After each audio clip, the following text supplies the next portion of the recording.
festivals because they like stood the test of COVID, you know? Yeah. Wow. That's It's very pretty wild. sweet. Yeah, that's right. Who's that voice we hear? Oh, you're hearing the voice of our guest today on Sessions with Mary Jane, which is with Brendan O'Brien, Jordan Frieden, and Reena Ezra. Yes, I never do it right. And our guest, hello, everyone.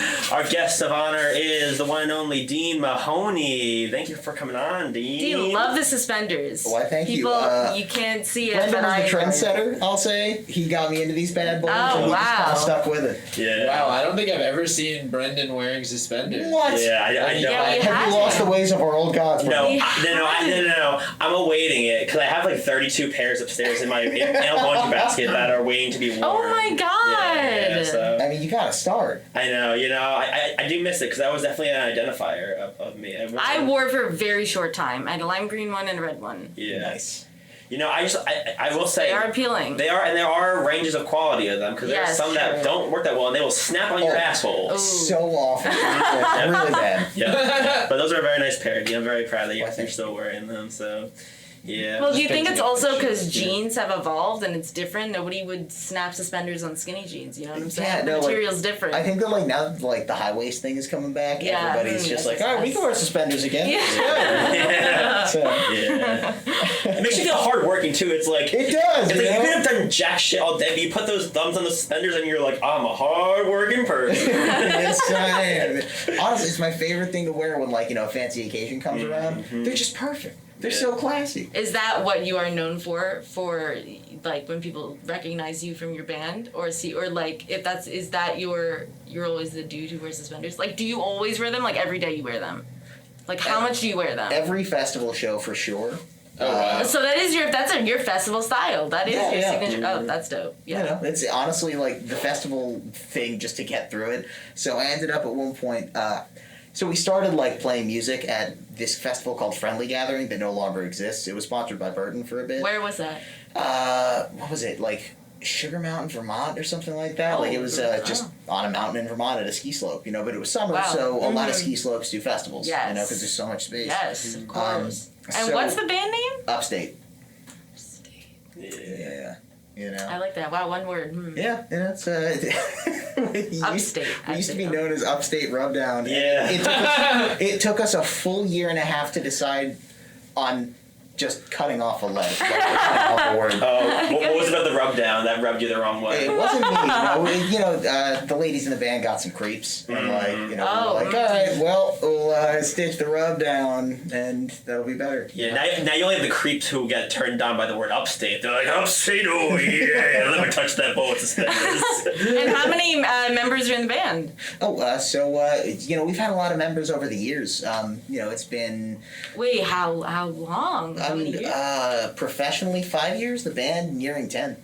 Wow, Yeah. that's freaking awesome. Yeah, Damn. it's been a So you know ride. these guys a long time. Yeah. You played with them before you started the band, obviously. Is that how So you met? the way I got into the band is actually a fun story. So I got to college. Sorry, I cut you off too. With how many were in it? Oh, how many? At said 1.7, now 4. So we got okay. Yeah. Continue. Yes, the But- origin story. So, when I was in college, I'd just gotten there. It was like my second or third day, and I was so amazed because, in Greenwood Lake, we didn't have a whole lot of musicians playing around. Mm-hmm. Then I went to the quad and saw just 15 or 20 different little pockets of people playing music in New Paltz, and I was like, "Oh man, this is crazy! I have to play." So, I would go outside every day and I would play this djembe that I had, I had actually bought a cajon from a guy for $60 on a whim. So I was like, Wow. what's that weird box you're sitting on? He's like, it's called a Wow. cajon. I was like, that's stupid.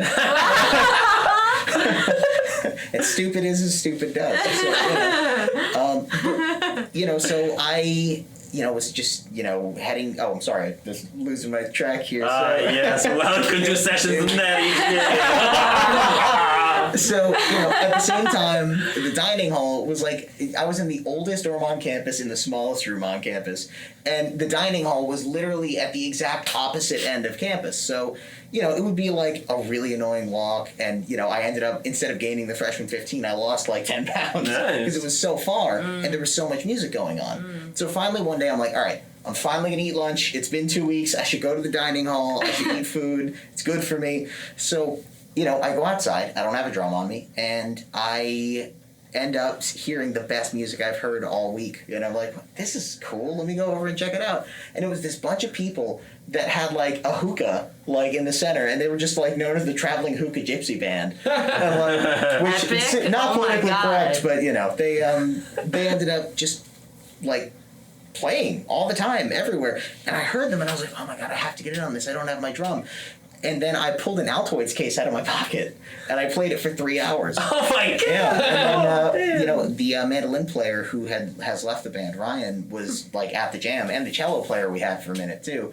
And he was like, hey man, like, I'm auditioning for this band, like, Upstate Rubdown. You should come too. It'll be a really good idea. And I was like, all right, yeah, like, sure, give me a call whenever. So, you know, I worked at the Renaissance Fair, and I had just gotten off of the Labor Day weekend, which was like 3 8-hour shifts of like harsh manual labor. And I get back to my dorm, I'm exhausted, and I get a phone call up from Ryan. He's like, hey man, like, you know, we're rehearsing, and, you know, I'd love it if you could come by and, you know, just kind of, you know, give it a shot. And I just straight up said no. I said no. I was like, no, I'm tired. Like, some other day. And he's like, no man, but could you please, like, come up? It'd be really helpful to have a drummer in here. I was like, all right, fine, sure. I'll show up for like 30 minutes.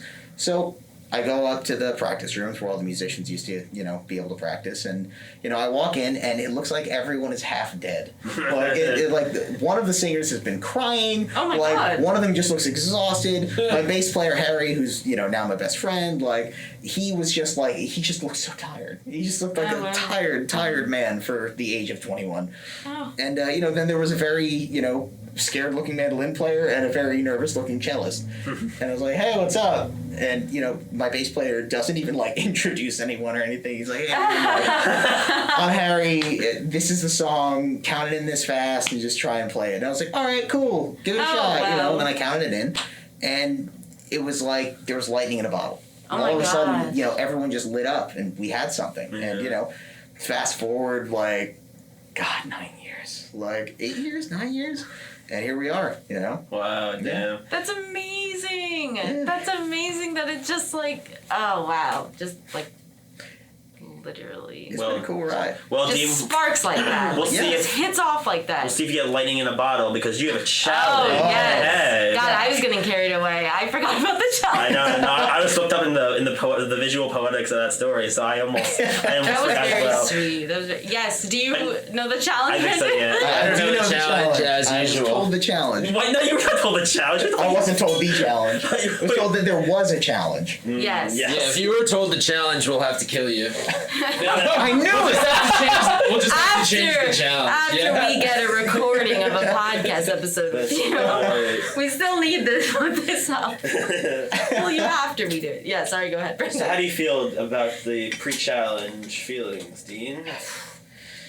I'm nervous, but confident. All right, well, you should be, because both those things.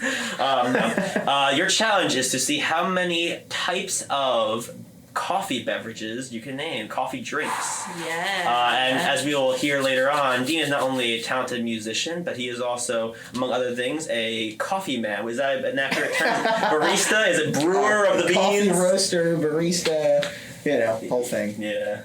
So yeah, that's your challenge. So, Alright. Yeah. So and literally, whenever you think of one in the middle of someone talking, you interrupt them and you shout it down and go right down. So. And it's just as many as, you can fill in the episode. All right. Yeah. Do I start? Yeah. Alright, go. I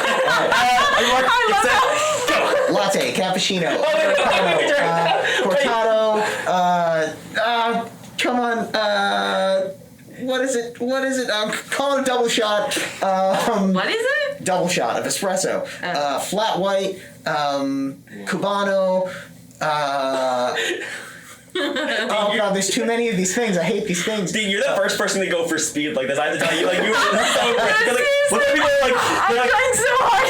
they're like, I'm gonna be so good at this challenge, and then they do two, and then they're like, and then they like 30 minutes later they come back. Yeah. And Dean's like, I like your strategy. Yeah. I was like, I don't know if there's a time limit. I can't get it all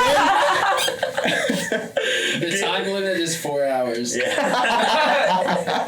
We usually cut people off in an hour and a half. But the official time limit is 4 hours. It's still going. You know? Yeah. You know, I don't know how many stories you have. If you have 4 hours of stories, we'll stay all night. I can try. But you're around coffee a lot. Oh, yeah. Obviously, you have intellect in this department. So what is the, if you would please say, which I also love the name, the company name. Yeah, we're a Mercurial Coffee Co. You know, Mercurial Coffee Company. You can find us. We got the Insta. Yeah. It's very good. It's super, and like the system you have for like kind of like custom picking your own flavors and like the style you want is like very cool too. Because like a lot of times you go into coffee places and you just get whatever's there because you're like, oh, I just need a Starbucks bag, and so you grab the first one there. But it's cool you like are having like a custom made coffee basically for yourself. Yeah, I mean that was part of the business plan to start because like there's like 3 waves of coffee. There's the first wave, which is literally just Folgers, like comes in a can, serve it to everybody, do the thing. Which out of all of those like types of coffee, you want Bustelo. It's the best major brand coffee that you can get. Okay. But then came second wave coffee, Starbucks, which is all about taking the coffee and making it taste like something else. It's like, how do you infuse this much caffeine into this thing? So that's the whole Starbucks model. And third wave coffee came around with Blue Bottle. I forget the guy's name, but basically, it's a style of just like brewing and roasting coffee that focuses on getting all the flavors you can get out of a single origin of a bean. So let's say that you've got a Guatemalan bean. That's generally going to have a much lighter body and much fruitier flavors than something that's from like Sumatra. Like Sumatran beans are known as like super dense, super heavy, same from most of Southeast Asia.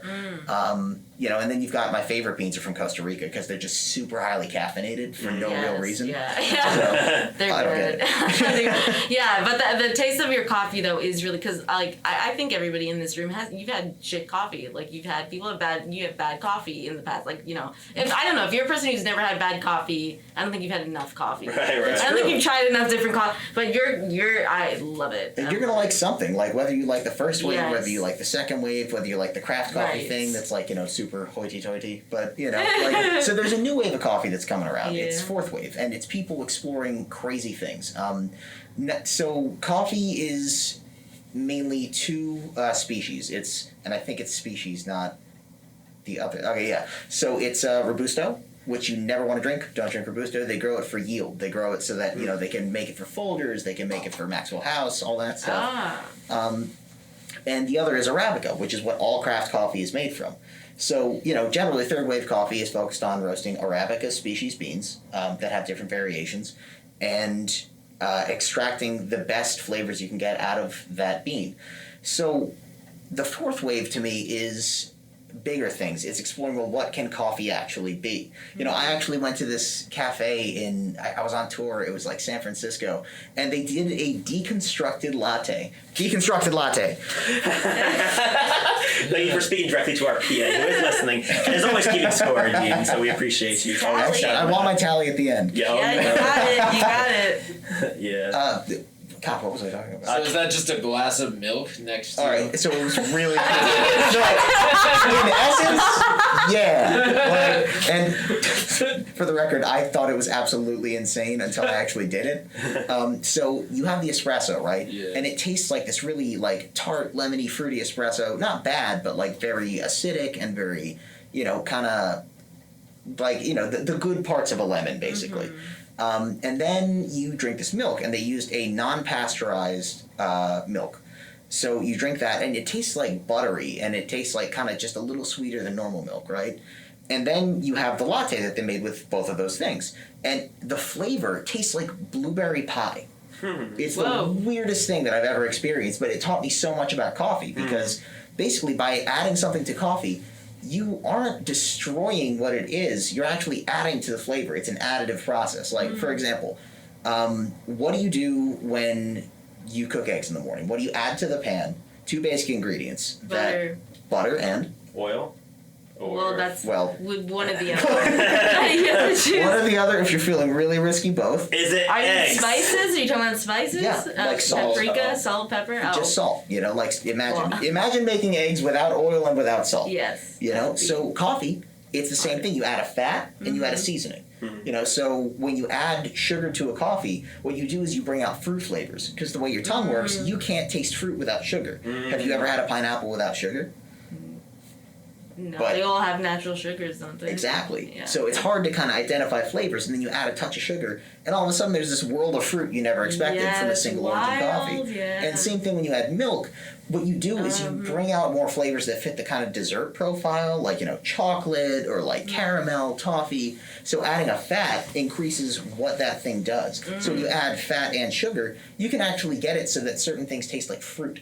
Like there was this iced coffee that I had at one point, and I was back in Greenwood Lake Roasters where I used to work. I was a crazy like barista bartender, where like, you know, I would see like, you know, he had this new coffee and it tasted like cherries, and I was like, let me mix that with Sprite. And he's like, oh my god, this is amazing. It's like drinking a Shirley Temple with like an extra kind of kick to it. Oh. You know, and then there's like, you know, the espresso tonic, which like is just espresso poured delicately on top of a shot like tonic with a lime slice in it. It's so good. It's like one of the best summer drinks. You're making my mouth water. Like, I really want to try. I want to try this stuff. Wow, what you like You're are an blowing my inventor. mind. You're Yeah. experimenting with a lot of cool I shit. didn't know about a lot of this fourth wave stuff. Holy Well, it's like no smokes. one's really talking about it because no one knows what it is yet. Like people Yeah. kind of identify movements after they're done, but like what's happening now is people aren't even doing Arabica or Robusto anymore. There's cafes that are finding new varietals of coffee because there's over 8,000,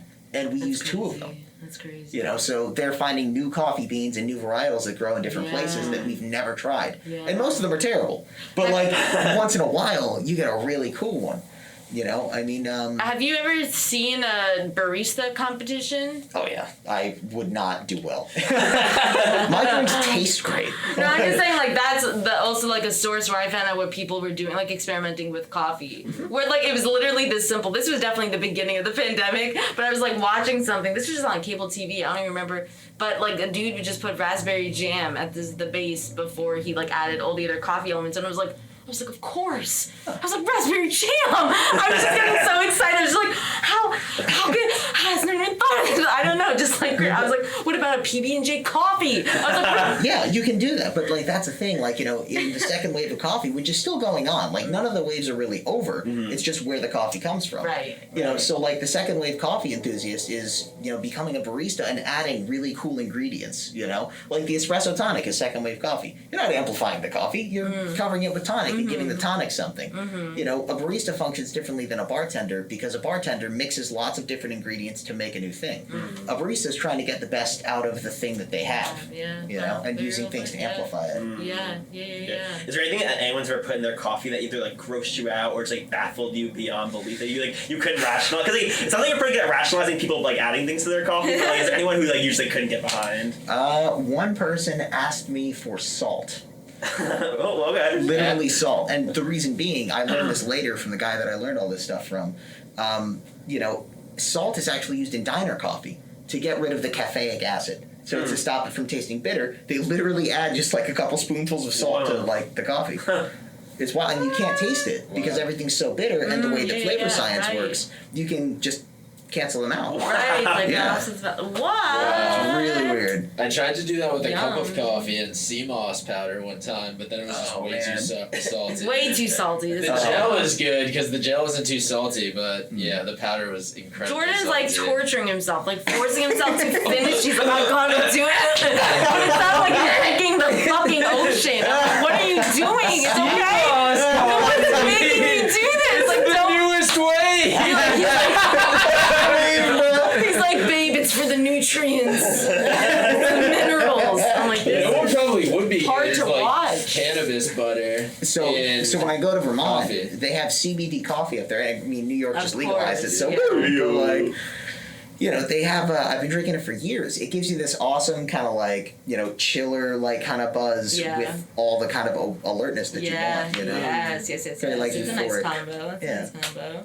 So, what are your thoughts on everyone doing? Well, it's not like a trend. It's a new wave, but they're not using whole milk. We're not using actual milk, or people It's add great. like oat milk, and people add almond milk and do. Which did you know? By the way, Oatly has so much sugar in it. Yeah. Do not It drink tastes Oatly. like it. Yeah, it's That's got not a the lot of thing sugar that in you it. sent me over Twitter or whatever, because they're like has as much sugar as what Coca-Cola has. No, I don't think it's that much. That was a comparison. You can. Dude. I'll show you the tweet later. There's a lot. That's so much sugar. It's a shit ton of sugar. It's really. I do pea milk, everyone. There's so many times I say pea milk on these podcasts. PEA milk, pea milk. It's really good. It's really helps you get your protein. All right, I'm the Anyway. spokesperson for flax milk here, and I'm saying you should go for flax milk and put pea milk out of business. Oh my god. All right. No, I game like on. chalky pea milk. Sorry. It's yummy. It's yummy. No, we can do that. We can go. Let's go. It's war. Let's do this. Milk wars. I'm here for this. Hazelnut Yeah. milk. There's we know a lot of different kinds of milk. But anyway, sorry. What you know about it? You should have a drink that's called the chicken's best friend, and it's just flax milk. I might take that. Wow. So I'm sorry. You have a store location? No, Or so you just are online? what's really cool is that so we started our business in the middle of the pandemic, where I just sunk my life savings into a tiny coffee roaster that roasts 1 single pound at a time. So I would have to work to make like $400 a week. Oh no, less than that because all the other stuff. To make around $350 a week, I'd have to work like 5-10-hour days in a row, Oof, just to dude. get that going between me and my partner, between the business expenses. So I was like, all right, this is a lot, and you go nose blind after around like 6 or 7 hours, so you can't smell the coffee as you're roasting it, so you have no idea what's happening, So we couldn't do that, so we were like, all right, well, what do we do? And I had been researching like trailers to like put like our whole operation in, because like also finding space to operate a business is insane. Like we actually operate out of the Falcon up in Marlboro, New York. It's a venue. It's really cool if you haven't been. Like definitely go to the I Falcon. always wanted to check it out. I've It is driven so past it rad. and been like, that No, looks dude. sick. He brings in world class talent. Like I went to Cuba on a trip at one point with my bass player, and we actually like saw a band. They're like, "Oh, do you know Newberg?" And I was like, "What?" What do you mean? Like we're playing in Newberg, Falcon. Yeah, they didn't speak English. I didn't speak Spanish. But like, Oh, we wow, were that's communicating, and like. It was wild because they're like, "You're playing the Tony Falco?" They're like, "Yeah, he booked the gig," and I'm like, "Oh my God, small world!" Like, so the Falcon is killer. I saw Corey Henry there live, like with his solo project. I mean, I think I wept tears of joy for a solid 5 minutes during one of his organ pieces, but it was cool. Oh my god. But no, so we operate out of the Falcon, and it's really rad. And we've been so blessed to have that space because we couldn't operate legally otherwise. We'd still sell you coffee, but now it's legal. It's legal now. You heard it here first. It's legal. But no, we thought about what we would have to do to make a living out of it, and we needed a space. We found the space, but then we were like, well, how do we serve drinks? We thought at the Falcon, and then we were like, well, he's not like into the idea, and like having an espresso machine going off in the middle of a really like quiet moment would kind of suck. Yeah. So I found a cart. I found this company in LA that makes like carts for a bunch of different businesses and events and whatnot, like little barbecue carts, little everything. And I started talking to Harry, and I was like, well, what if we could make a coffee cart with a real espresso machine? Because like when you go to a coffee cart that doesn't run the way that we run, I don't even know how many there are, if there are any, but like. I slap that thing into the back of my Honda Element and I roll out. Like, it's really not tough. But, it's really hard to operate a cart because it's super loud and it's, super unwieldy, and generally they don't stand alone.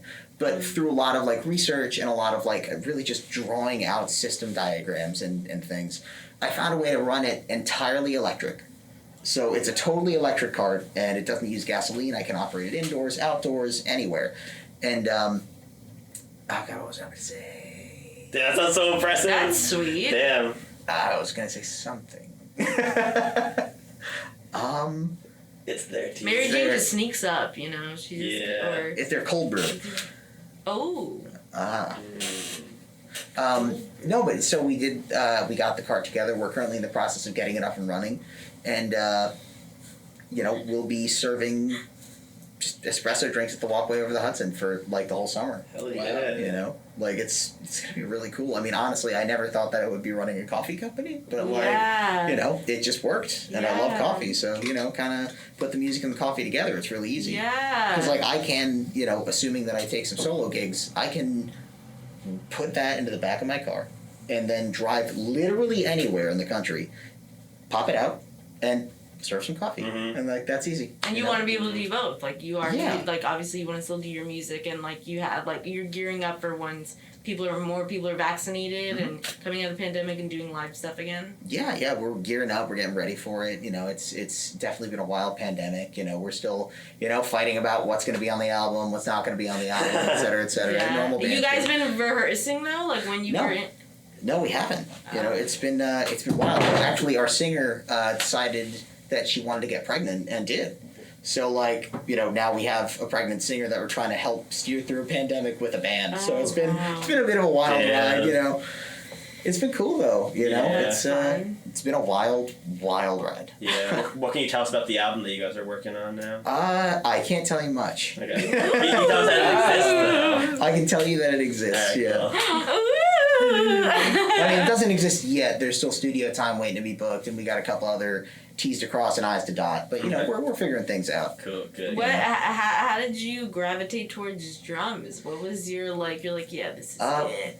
My dad held drumsticks in my hand when I was 2 and taught me how to play paradiddles, which are one of the Your first. dad played drums? Yeah, my dad was probably one of the best drummers I'd ever heard when I was a kid. He kind of fell off the wagon. Yeah, he can get back on though. But, was he in his own band? he was in a couple of them. Yeah, he was touring around doing the thing. But Sweet. It's life functioned at a different pace back then. My mom was like, "Hey, we got to settle down." And he was like, "All right, cool." And then I was here. Carry on. Yeah. You're doing that's cool. That's nice. Is your mom musical at all, or? She loves to sing. But she doesn't do it often, only in the car or at weddings and stuff like that. Have you and your dad ever played together?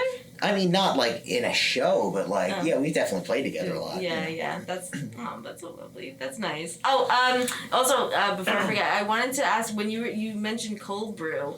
What do you get? Are you anxious when you drink coffee? Are you when you drink cold brew, excuse me, and then nitro? Does something happen to your body other people like me, or are you immune? So let me explain what's happening. So cold brew cold brew is an interesting thing, right? So you take coffee and you use the process of immersion to keep all of the grinds in the coffee forever. Yes. Right? And because it goes so slowly, you get a concentrate out of the coffee. Generally, most coffees, you take the flavors that are capable, from brewing, and you kind of crush them down into one very smooth, very palatable flavor that lacks depth. And what you're getting is a concentrate. So if you drink straight cold brew, you're gonna fly through the roof. You're going to lose your shit. You hear that, Jordan? Oh, wow. I'm doing that so much. Oh, dude, that is not good for you. That is very bad for you. Oh my god. He drinks also nitro. You don't drink Coming nitro. from the man drinking seaweed coffee to get healthy, dude, the cold brew. So is nitro just the worst? No. So Nitro Brew does the same thing. Nitro Brew does the same thing. Oh, sorry, I revealed it. I said it first. Half Darn point? it. No, you got a full It point for counts. that. It counts. It's yours. It's yours. Yeah, because you could have missed it. Which people have. There have definitely been times where we've done this and we've said a word out loud that is one of the things, but they haven't recognized that. It's Mary Jane distracted you, so you didn't see the answer given to you, so you found the answer. So you get the full point for that. So Cool. Anyway. Sorry. Yeah, I'm just there's just so much I'm learning. But yeah, about coffee. so Nitro Brew, they make it the same way they make Guinness. They so you know how actually. Oh, what did you get? Oh, go Definitely seltzer. But yeah, so Nitro Brew does the same thing as Guinness. So when you drink carbonated water, it's carbonated. When you drink Nitro Brew, it's nitrogenated. So, basically you're just adding this kind of, huge mouthfeel and frothiness to the coffee. It's really nice. I actually love Nitro Cold Brew, but a lot of people don't do it right. I think you should actually just use iced coffee instead of cold brew. Because iced coffee has all the flavor, and you can kind of bring more to it, Yeah. What's your daily drink? What do you drink most commonly? So to get back in the habit of slinging drinks, because it's been a minute, I've been making me and my girlfriend Americanos in the morning, just to kind of, pull the right shots. Actually, it was really cool. I got this machine from the 1920s. this espresso machine. It's like wicked old. It's like from Italy, and it's like a hand crank machine, like one of the really classic ones. Oh my so God. I got it fixed, and then I was like, not got it fixed. I fixed it, but like, I ended up like not having a tamper to press down the espresso. So for like a year, I was trying to find any stupid circular object in my house just to press down the espresso with enough force. I found nothing, so I ended up talking to a metalworker friend, and he made me a custom tamper. So I finally fired this thing up, and it exploded outwards. Oh. And I fixed it again, and now it works great. Oh. That was fun. I got that. Oh man. Damn, you sound like you are very like you're very good with your hands. You're very good like fixing things. You're like very technological. Have you always been that way, or did was the coffee like figuring out all the mechanisms of that kind of brought that out of you? Honestly, like, I guess it's two things. It's like, one, like I do like working with my hands. Like, there's so many jobs and like hobbies and things you can do in this world that have nothing tangible to them, and like when you can touch the thing that you made, it feels so cool. Like, my girlfriend's in graphic design, and like she designed our cups, and she designed a sweater for us, our bags. So she was so amazed at like when you finally touch the thing that you made, it's like, oh my God, I did this. So yeah, no, I've always worked with my hands, and it's been real cool. It allows me to do things and find work in a world where working as a musician is incredibly hard. Yeah. I mean, only like before the pandemic, right before it hit, did we start making real money. So that was really fun when it hit. But And what is your style of music for people to dive into? It's all original. It's all original. Yeah, it's Americana meets soul meets jazz meets like really we have meets folk meets everything. It's all acoustic instruments generally. Which is like the thing. So we've actually made a career touring on our acoustic instruments, me on the Cajon, which is not a full drum kit. And, that's, I guess, acoustic soul is how it's been put in the past. We've never been able to find a genre name for it. We've tried. That's great. They can put you in a box. New folk, something, yeah. That's great. That's awesome. Yeah. Like Rush. You can't put them in a box. They have elements of so many different things. Everyone just says classic rock, but... Lots of things. Except yeah. not Lots like of things. Rush because they're acoustic. Oh yeah, no, we're nothing like Rush. Their genre, they're the acoustic Rush.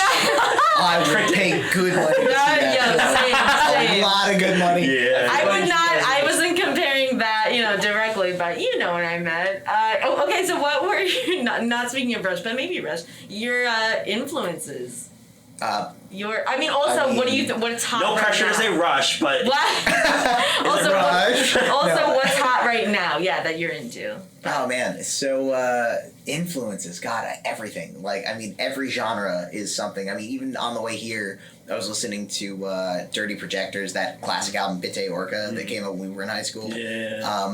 Other influences, Gentle Giant, King Crimson, a bunch of really like weird prog rock bands. Led Zeppelin, one of my favorite bands of all time. John Bonham is just so insanely good. It informed a lot of the way that I play the drums. Nice.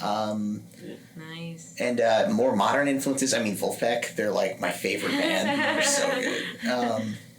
And then, Mark Revier's hot right now. That dude, like, he's the first looper since, God, what was his name? He did SNL or not SNL, Conan or something. Reggie Watts. So he's like the first guy to come along since Reggie Watts is like doing the looping thing, and he just makes like crazy club music. Like it's amazing. Like he's hilarious, good lyrics, good writing. And the coolest thing about him is that he actually records all of his music on his albums are from his live streams. Like, he just found a way to do this. It's really impressive if you watch it, And he's just so stupidly talented. Speaking of writing, how are you as a lyricist? How are you? I have never written a song for this band. I've written a lot of songs, and, really, the vibe that I kind of play falls more into the, like, sort of, new soul meets funk meets, like, I don't know, like, just like your classic 90s pop hit, like... So my songs never really fit the vibe of Upstate. They just kind of never got into the... I mean, we've played them out, but, I listened to it, I'm like, this doesn't fit. Like, thanks, but, like, we don't need to do this. Brand, yeah. Yeah, brand, like, it's not on that brand. Either, I mean, also, that's a band made of female singers. Like, me singing my songs is like kind of odd. Not bad, I think, but odd. Guys, sing my words. Yeah. I mean, granted, don't get me wrong. Like, our arranging process is, I think, what made us the band that we are.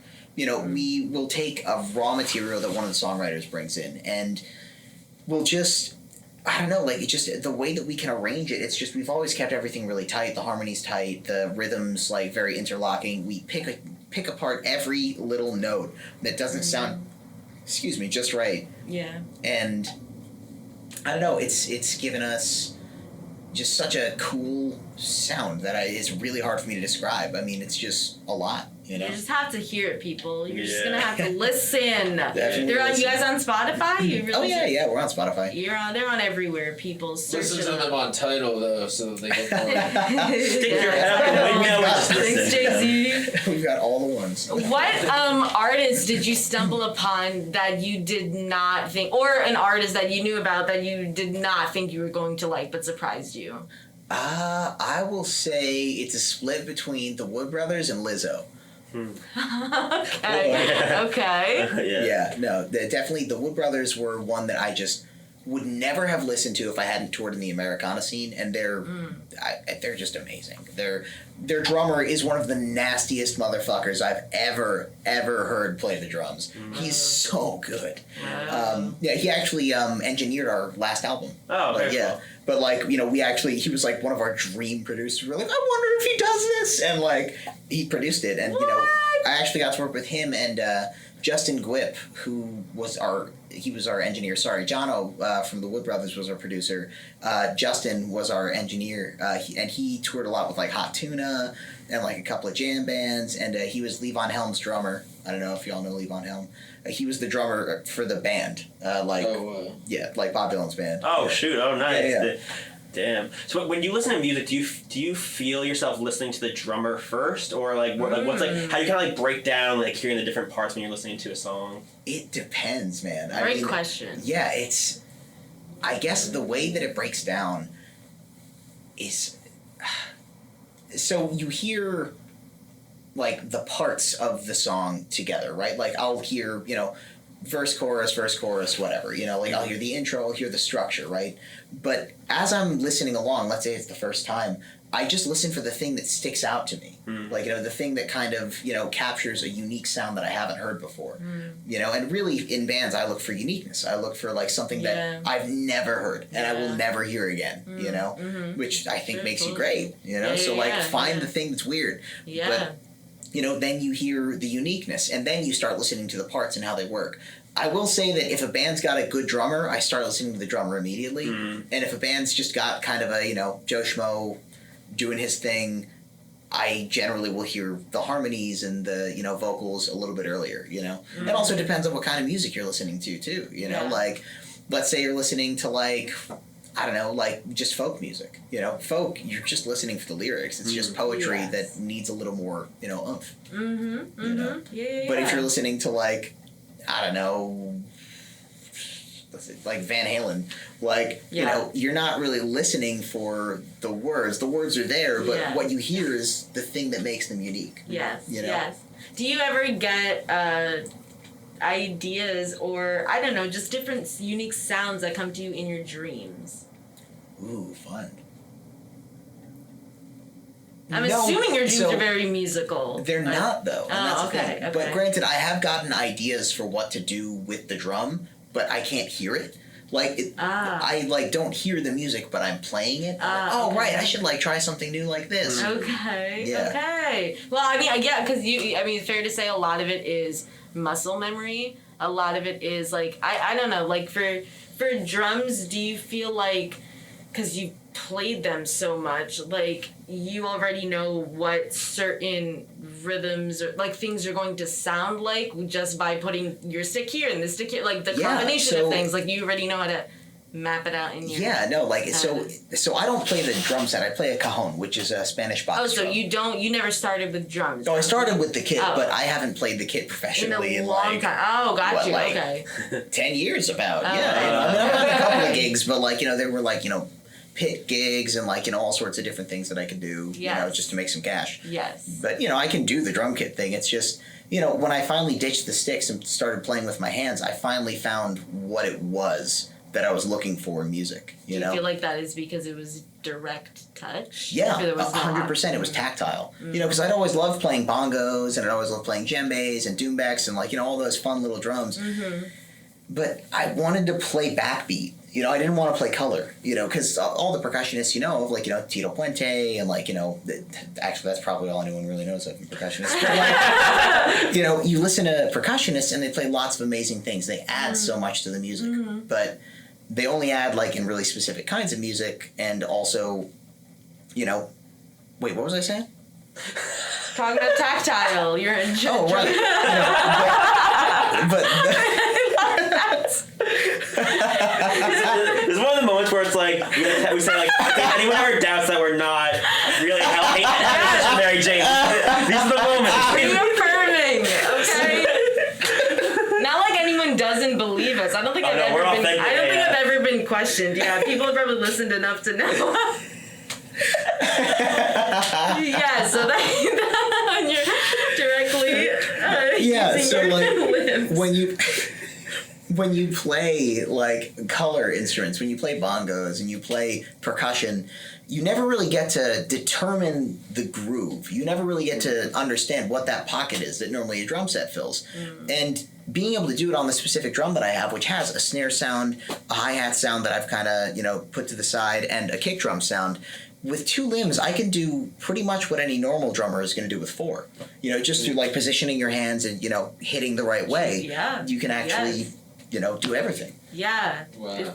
That's magical. It's the best thing that I bring to the band. It's just because it's just simplified. It's just simplicity, but you feel like you get more out of it. Let me explain something about the drums, though. Everybody stand up. Oh.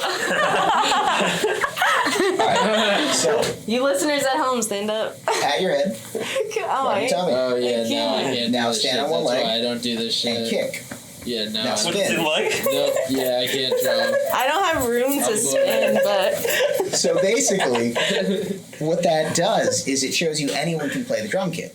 It's 4-limb coordination. If you can pat your head, rub your belly, stand on one foot, kick your foot, and spin at the same time, you can play the drums. But the drums, but the drums are the easiest instrument to pick up and the hardest to master. Because subtlety is the thing that a lot of drummers never get to. It's being subtle. It's knowing the exact right way to touch that thing and to just make it do the thing that you want it to do. So that's the coolest part about it. Yeah, for sure. Yeah. And sorry, the instrument again that you say you play? It's called a cajon. Cajon. Is there another instrument that you're like, ooh, I want to try that one? There's a couple for sure. I want to try pandero, which is the that tambourine that they use in bossa nova music. It's so cool. It's the only other instrument I've found that's not a kit that does the backbeat thing. That actually carries pulse and whatnot. So that's really cool to me. And I have a friend in a different band who's a bass player that he's actually incredibly good at it. It's so cool.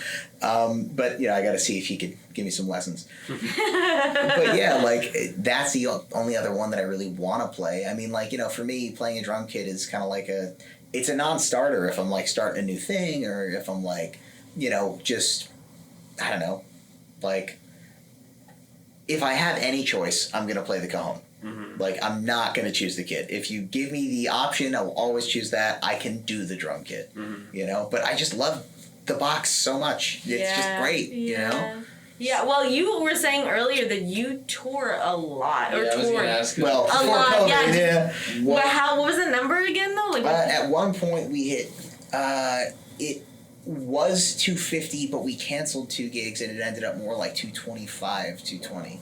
In a year, 225 shows? Yeah, in a year. Wow. Oh, no, 225 days. You can't book that many shows. You'll collapse. Oh, I did. No. What is your least favorite part about touring? Because that sounds and what did you discover? So, what is the worst part that you're just I'm so glad that COVID hit? The smell. The smell. Wow. It's the smells. Wow. Oh, so my God. I would never...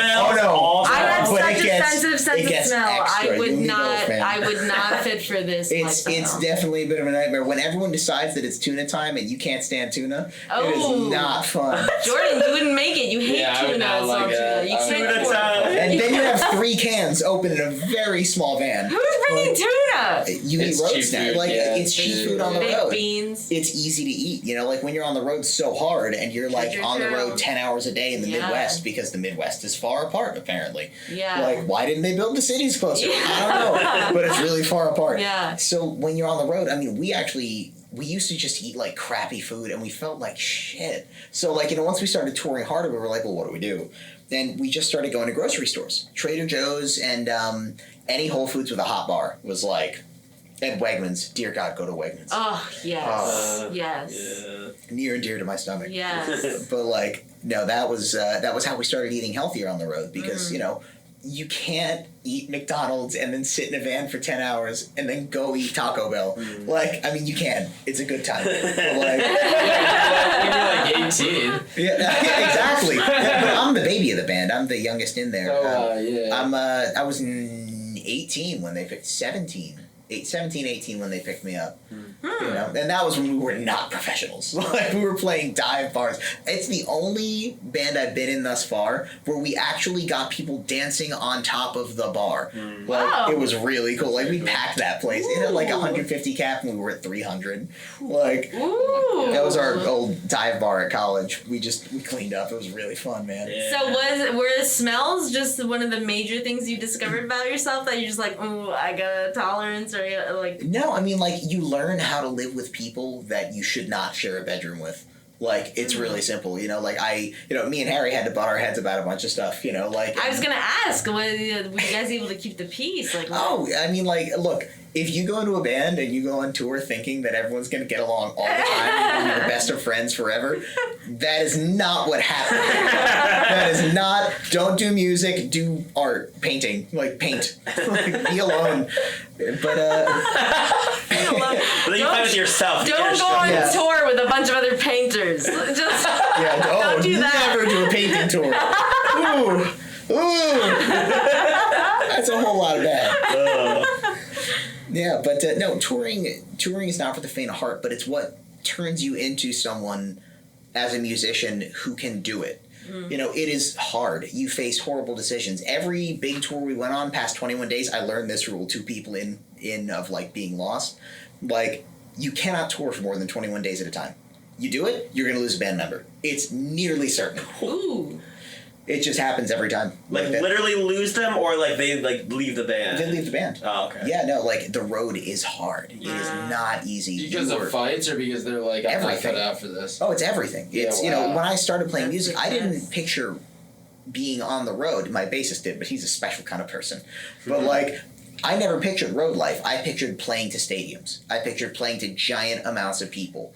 And what you find out is that there's much less of that, and there's way more of looking at corn. It's a lot of corn. This country is made of so I much do love corn. not that much, man.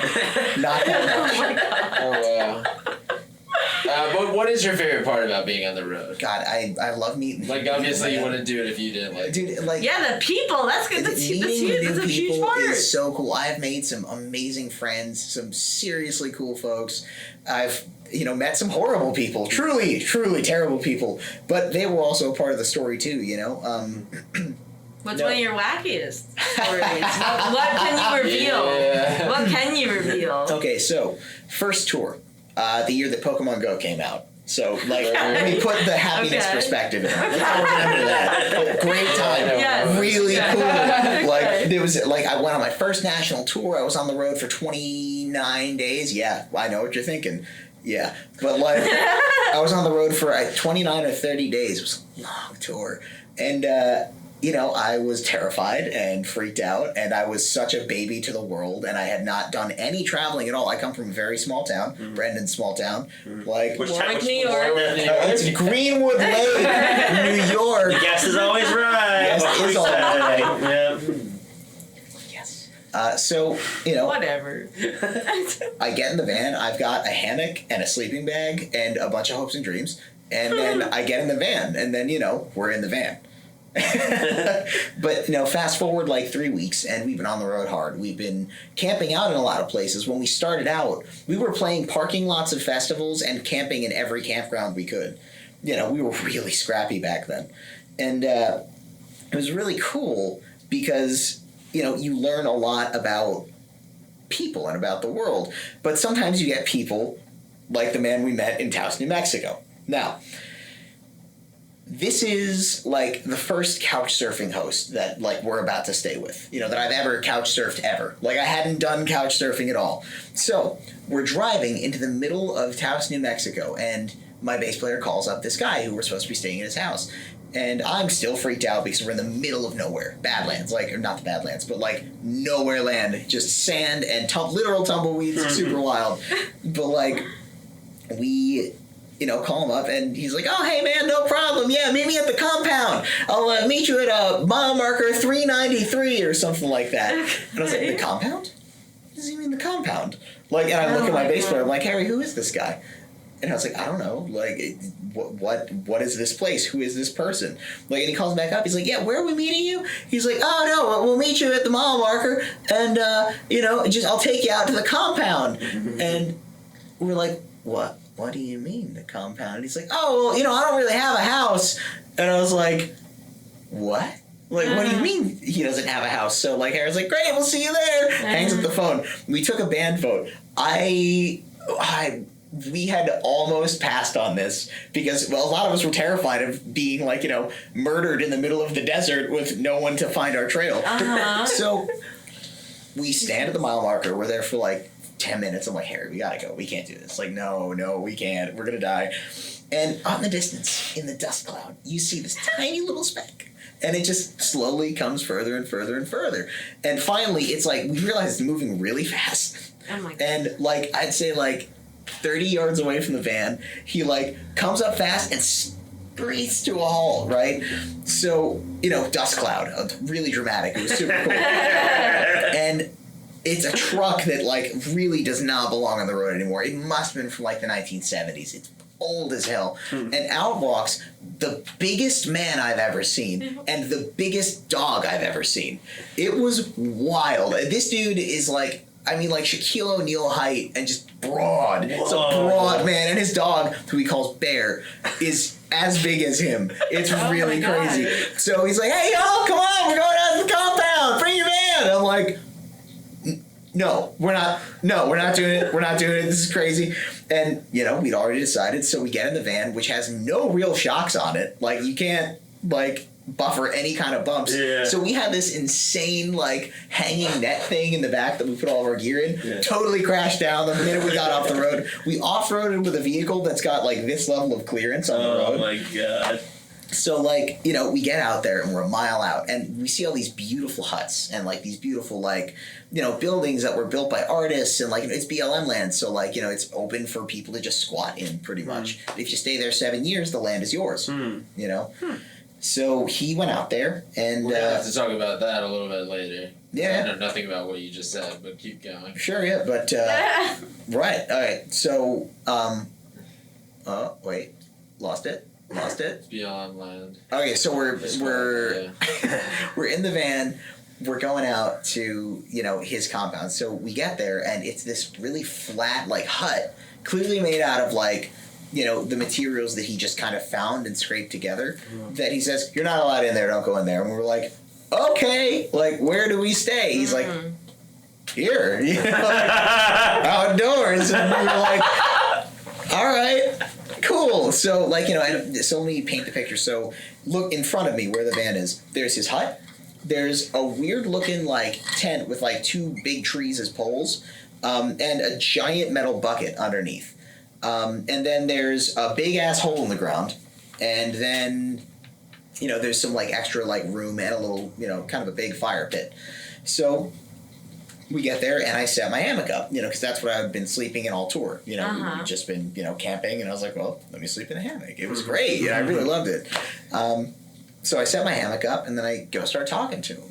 And he's like, oh, I'm real glad you set up your hammock over my pee bucket. And I was like, that's funny. And he was like, no, really? Like, and it turns out that he, for a living, he tans hides, he pickles things, And he also sells a bunch of weed that was in that big ass hole in the ground. And, you know, he starts giving me a tour, and we start hitting it off, actually. Like, you know, I'm sitting here thinking this guy's going to murder me, and I'm like, you know, he's actually kind of sweet. So, you know, I start walking around, and, like, he shows me his pot plants. He's like, don't tell anybody about these. They're how I make the extra bucks. I'm like, that's cool, man. I'm not here to judge.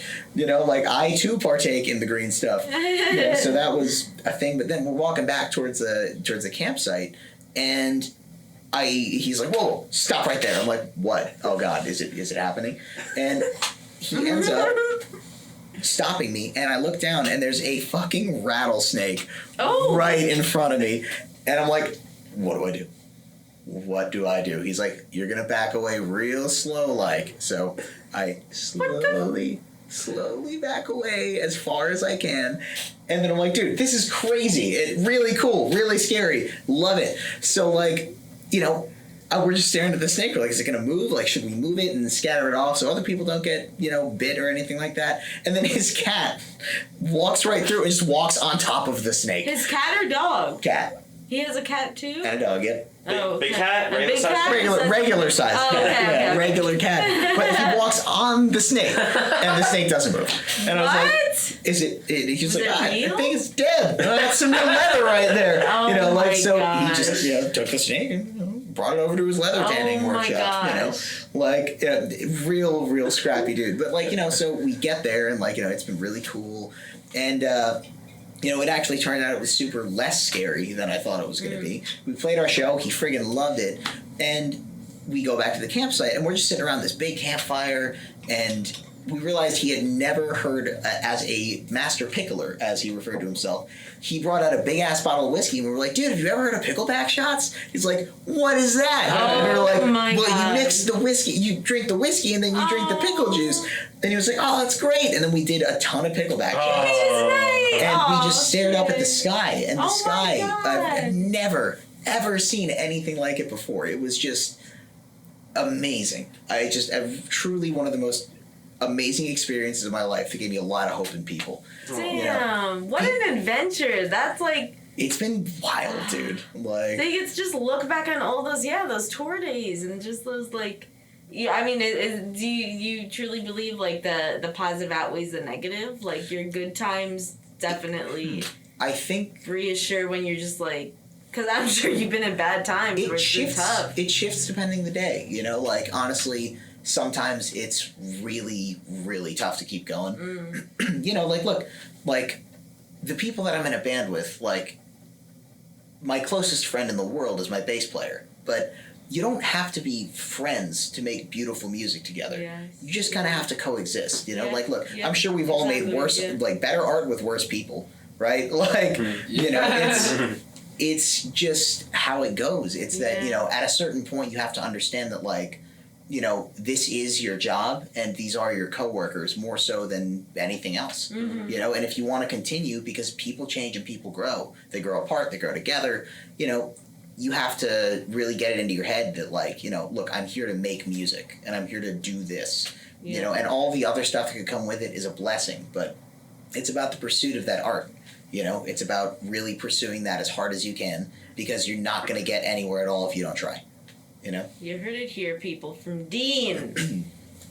The guy that's not mean. Not mean, Dean. Do you want to know how many, just as a marker, how many coffee drinks you got so far? I do. You do? I do You do wanna want to know how know. many coffee drinks Do I you have. have some left in you? I don't know. You are going to All find right, out. well, you have... Oh, sorry. Oh, what? Oh, no, you can tell. You have 11. Okay. It's going to be tough to beat my last record. What was your last record? You don't want to know. Oh, man of mystery. How much are you into the Mary Jane? Like, do you get into it? Because it's very, like, nuanced in a lot of the smell and the terpenes and stuff like that, and it very much, I feel like, parallels coffee. I think it does, in the same way that a lot of new things are popping up with, like, kind of sensory experiences that are, like, changing a lot of things. You know, weed's another one of those things that, like, you know, when I was, like, 15 and, like, smoking regs with, like, my best friends, like, you know, it's very different than now, which, like, you know, I used to just smoke way too much weed. I think all of freshman year I was high as balls in high school. Like, whole year. I total blur. Didn't remember most of it. It's all good though. It worked out. We had fun. You made it through. I'm here now. But, it's been really cool going to places before it just got legal in New York, but going to places like Colorado, you can get what you want. I remember, sometimes I'd smoke and I'd be like, oh, God, it's crazy. Not my thing. And then other times I'd be like, this is the best shit ever. Why doesn't everyone do this all the time? Do you like edibles? I do like edibles. Edible? Yeah, I'm an edible guy for sure. It definitely is easier on the lungs. Also, I like the way it hits you. Oh man, next time we'll just have to have you back to have one and join us edibles. He makes a lot of great shit. Yeah. He makes a lot of great shit. Oh god. He infuses a lot of stuff and we are so lucky. And we're so grateful. It's just yummy. It's also it's just also a really nice treat. Yeah. And using I love those chefs that are using weed as a seasoning and not as the main ingredient. Yes. Because if you have the stuff we have now is so highly concentrated related to what we used to smoke when we were kids. It's really cool, but you don't need as much of it.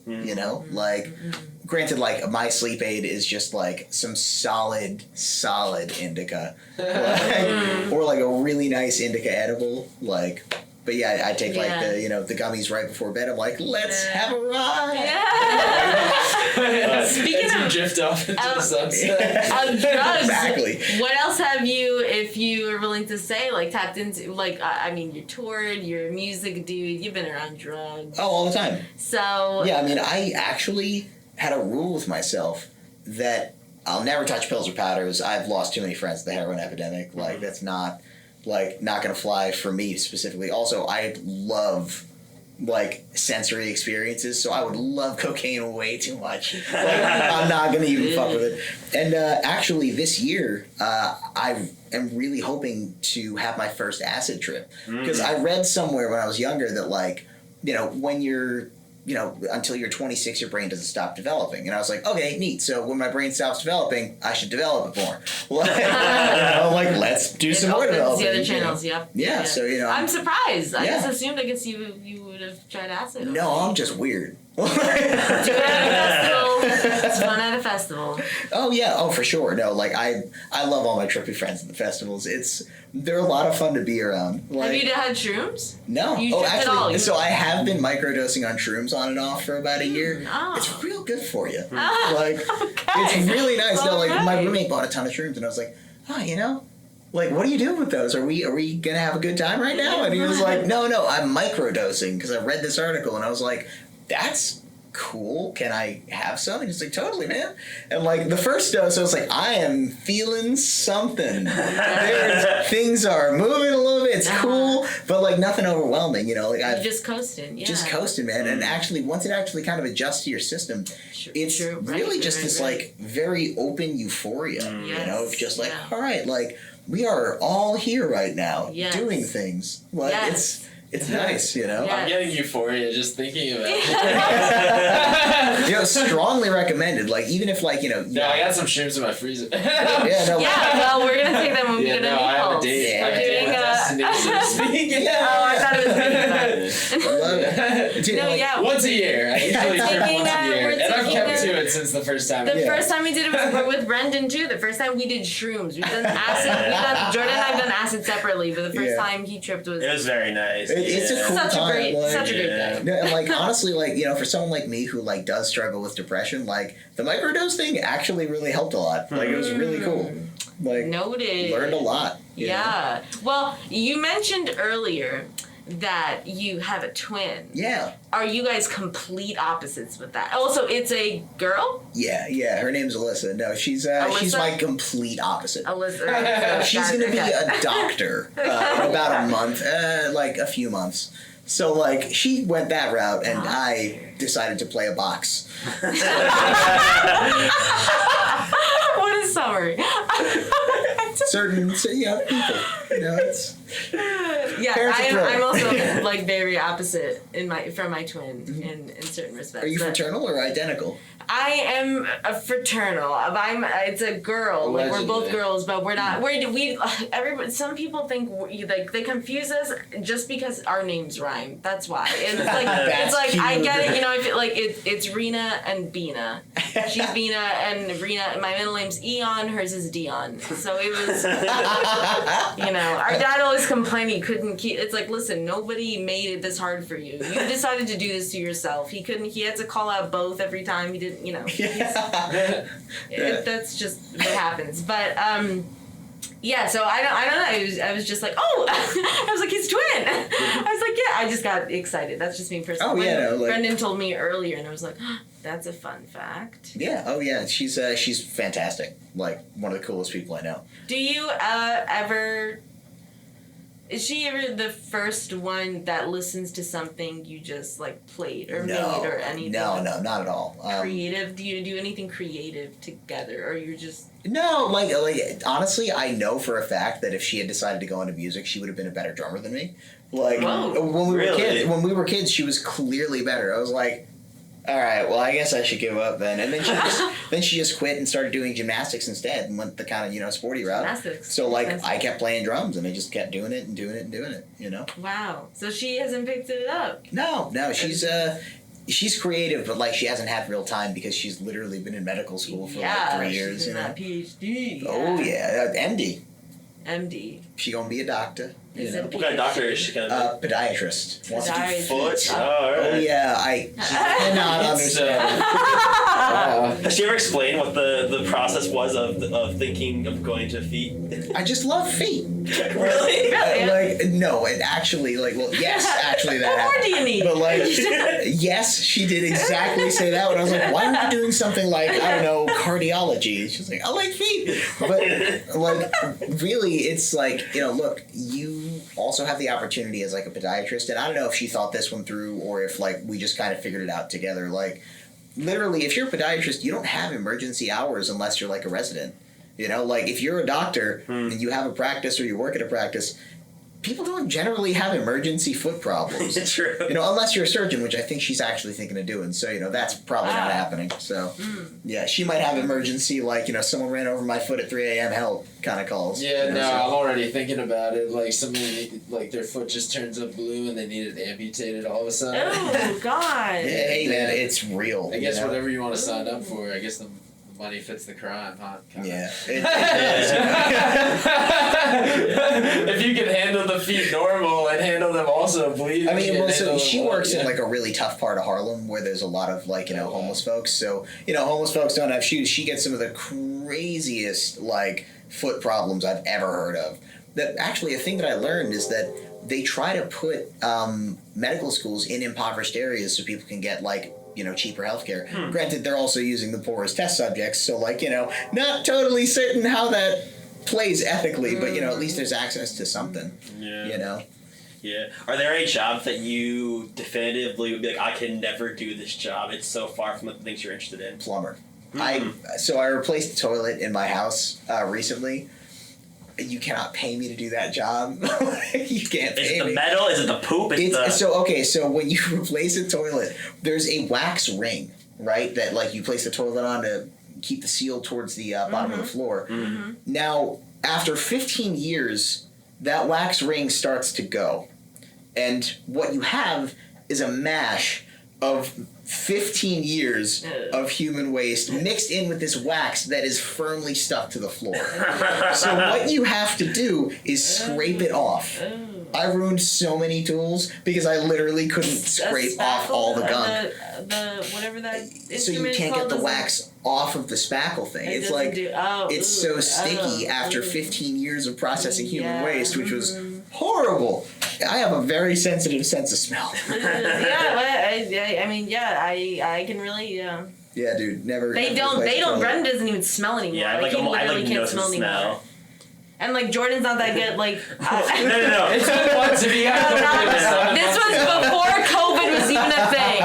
Brendan lost it years ago. Listen, I was ahead of the curve. I had no sense of smell for probably going back 4 or 5 years. You're ahead of the curve. Right? Yeah. I think so. How are you just so? You just accepted that in life. Like you can't. Yeah, well, Con. Was there That a would time make that me you so didn't? sad. I didn't smell it. No, That you was there a could time smell. that Do you you could smell remember? lots of things. Oh yeah, Remember? I had like a regular sense of smell growing up. I always had like How'd stuffy you lose noses. it? I had like a lot of allergies as a kid. Like I remember there was like one point in my life, probably middle school, where I literally had tissue with me every single day, or multiple tissues every day, because I was like constantly stuffed up. So like I like smelled like pretty good, and then all of a sudden, I remember like in like college, I was just like, wait a minute, I don't think I can smell. And then I can't smell strong things, or if something's like right in front of my face. Like you can smell coffee. Sometimes. Only You should be a sometimes. garbage. No. Yeah. That's Yeah. wild. Yeah. Damn, if And- you can't smell garbage. We need a nose doctor. Somebody, ENT. Hey, pros and cons. Cons, if there's a fire, I'm probably Nose and throat. burning to death. I'm not gonna know. Oh my god. That's a solid con. Yeah, That's yeah. the Oh my pros. God. Pros. Well, when people fart in a room, you don't. Yeah, pros. I forget I fart sometimes. To be free. Yeah. I'm just freaking out. What's What's going on? You Yeah. would do fine at tuna time of the day. Oh, I would. I also like tuna though too. So I mean, double get a tuna time. Yeah. I do gotta just loop it back. Are there any beverages you want to add? Coffee drinks you want to add? Oh God. Because we can keep pulling stories out of you all day. I mean, Oh, whatever God. you want to share, but There's more. There's got to be more. yeah, I feel bad because I don't want to leave you in the time. You blazed through a bunch. I Right? know. Yeah, you I was really going did. for speed, not accuracy. So I might have gotten a few in there that I sounded don't like know coffee how drinks. many are on this list. We don't even. The whole list. It's. Is it long? Is there There's probably so many I Oh, haven't even heard of. AeroPress. AeroPress. You just made that up? No. So, good catch though. Tomahawk beef. No, and AeroPress is a method of preparing coffee that's not like espresso, but it's not like drip coffee either. It's like really weird. But yeah, it's a special. Vietnamese iced coffee. Ooh. Hell yeah. Okay. What's that like? Kyoto cold brew. Isn't that just cold in the category of cold brew? No, so it's very different than normal Of cold course brew. not. Stupid. So the Kyoto cold brew is really cool because they have a giant like jug of water and like 2 pounds of coffee ground up. And what they do is they open a little valve and just drip, drip, drip on the water for hours. It creates an even more concentrated drink than cold brew. It is so highly caffeinated, it's crazy. It does not taste very good with things not added into it either. So don't go anywhere I near used to drink Jordan. that in New Orleans. Oh, yeah? Ooh. Yeah. Wow. Nice. You lived in New Orleans? Man, I'm thinking about finally taking my pilgrimage to the Holy Land of Music down there. Oh wow, yeah, you're gonna fit in great. Like that's definitely your vibes. I think it definitely taught me to accept more things and kind of like in the improv ways say yes, and like New Orleans definitely has that spirit. And like I don't know if growing up in like Warwick / Greenwood Lake, like you're allowed to have that yes and spirit. Like most of the time it's like what? Like Yeah, no, you're it's into that kind of super- thing. Like what? Like you're Yeah. Remember, I was a musician and actor. It wasn't the easiest high school experience. It wasn't the worst. Yeah, but you did go to college for theater though, Yeah, correct? totally. I did. So You know, what was your experience like there? I loved Wait, what it. college? Oh, SUNY New Paltz. Yeah, I loved it. It fit like a glove. It was my... Honestly, I went to other schools for auditions, and it was so insane because I went... Did you audition for Purchase? I think so, yeah. Did they look at you while you auditioned, or no? It was like a very long room. Yeah, And they were really kind of long like, room. They're kind of like looking down their Yeah, they didn't look at you, right? Yeah. And then, I auditioned there, and, I immediately knew that I was not going there, because also the upperclassmen were, really weirdly creepy. And then I learned later that, the professors sometimes Creepy how? support hazing. They're just not, creepy, sexually creepy, just, creepy. Scary. Creepy, scary, creepy. Like Art student. exactly, art student creepy. I was like, okay, guys, a little too much Martin McDonough. Yeah. Reena just watched In Bruges today. Oh, so good. The director. What a great, Martin great McDonough. movie. Ah. Yeah. Yeah. But no, I fit like a glove. I loved it. I learned so much. I learned a lot about myself, college experience, and I also got really lucky to study sound engineering with a woman who was the assistant sound designer to the Seoul Olympics. Whoa, very cool. Yeah, honestly, it was so crazy talking to her about it. She's like my first mentor that I ever had that was not a family member. She just took me under her wing and was like, I know you're an actor, but oh my gosh, but do it. Come and join the sound crew. And it was really cool because I learned so much about sound, music, the studio. I learned about live shows, which is where I got a lot of my bread and butter. Before COVID hit. Yeah. Being a live sound engineer is a blast. But what ended up happening is, so we're talking about her designing the Seoul Olympics, right?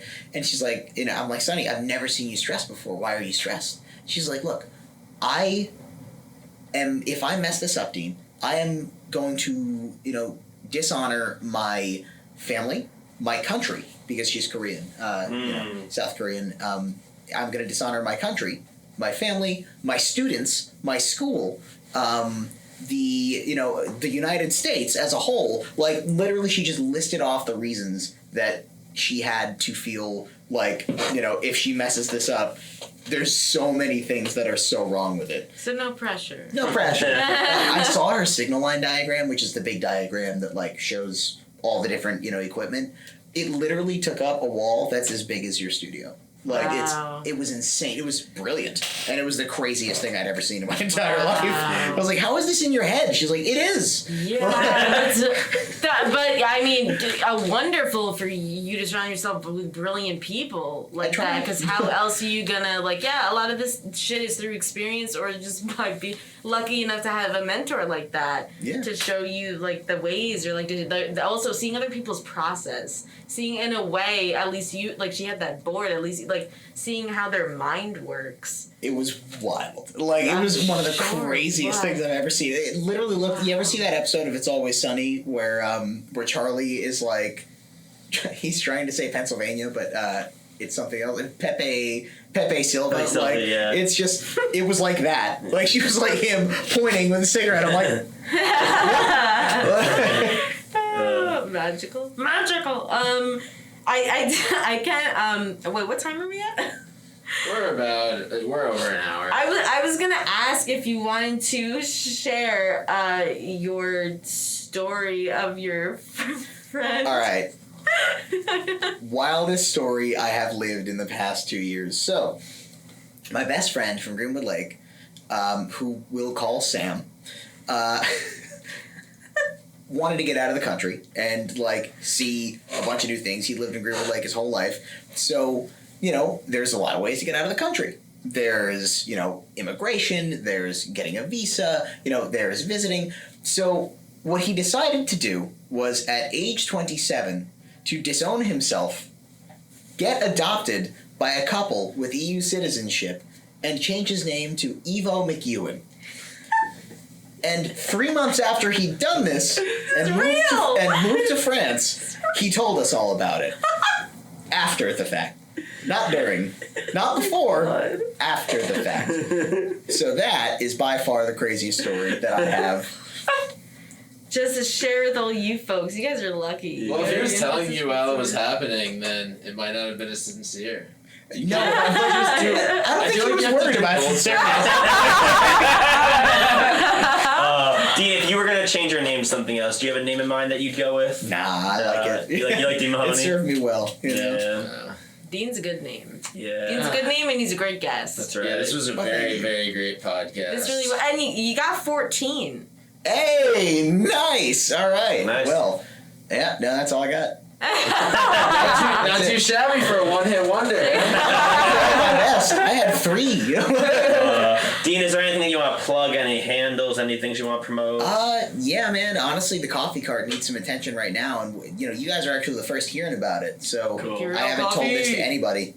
So you're gonna be at the walkway over the Hudson, or? Yep. Yeah, we'll be there all summer. Cool. So you're just gonna be there all the time, can people so every rent weekend you, for sure. hit you up to come? Yeah, you can just shoot us an email and check out mercurialcoffeeco.com or no, mercurialcoffee.com. Mercurial Coffee Co. is the Instagram. and the Facebook and whatnot. And we'll leave what's your range? We'll leave Like, these what's your range? details. in Like the bio. hypothetically, like if Description. New Jersey Weedman and Trenton wanted you guys, like, would you Ooh. guys go that far? totally, Like, yeah. So hypothetically, when you cross state that'd be lines, pretty it gets far. tough. Yeah. Just it's not even that we wouldn't do it. It's like I've spent 6 hours a day in a van for years. Like driving's nothing, but it's like No, but it is hard to tow something, right? Or no, tow so something? it's Oh, not even goes in. towable. Oh, wow. Like we put it in the back of like my Oh. Honda Element and his truck. Like we just put it in the back. It goes in and- the trunk. Yeah, it's Oh shit. it's great. Yeah, it's wow. we designed it so that it could be immediately portable and produce cafe quality coffee. Wait, so what is the difficulty of crossing a state line? Crossing Border? state lines. So like basically it's like an insurance thing and a health department thing. Like the health department is the hardest thing to kind of figure out because there's zero literature out there telling you what to do. Like, and we really want to do all the right things, and we have actually. We finally got in touch and did the whole thing. But it's really funny trying to do anything at all because bureaucracy is crazy. Like, it's so wild to me. But yeah, when you cross state lines, you have to get different health permits and you have to do different things. So basically, like, we would do it, but it requires a ton of planning on our part. And we're just about to Yeah. launch probably next month. So, Exciting That's people. gonna be exciting. We're gonna be all vaxxed. We're gonna come Real up there. And just exciting. me be too, man. It's coughing gonna- all Yeah. drinking coffee. Get back, people. Get All back. Please get vaccinated. So I you wanna play can music go again. All check caps. out Dean. This has been Sessions with Mary Jane. Thank you guys for listening. Yeah, go enjoy your munchies because God knows we got 'em.